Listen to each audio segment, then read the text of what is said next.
What he did was not perfect. No, it was a flagrant assault on our electoral rights, our national security, and our fundamental values. Corrupting an election to keep oneself in office is perhaps the most abusive and destructive violation of one's oath of office that I can imagine.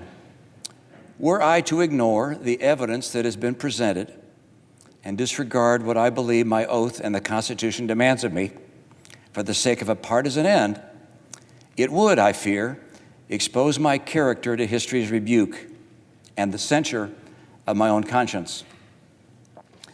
I'm aware that there are people in my party and in my state who will strenuously disapprove of my decision, and in some quarters I will be vehemently denounced. I'm sure to hear abuse from the president and his supporters. Does anyone seriously believe that I would consent to these consequences other than from an inescapable conviction that my oath before God demanded it of me? I acknowledge that my verdict will not remove the president from office. The results of this Senate court will in fact be appealed to a higher court, the judgment of the American people. Voters will make the final decision, just as the president's lawyers have implored. My vote will likely be in the minority in the Senate.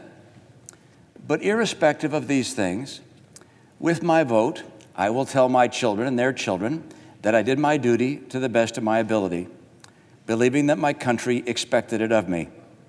I will only be one name among many, no more, no less, to future generations of Americans who look at the record of this trial.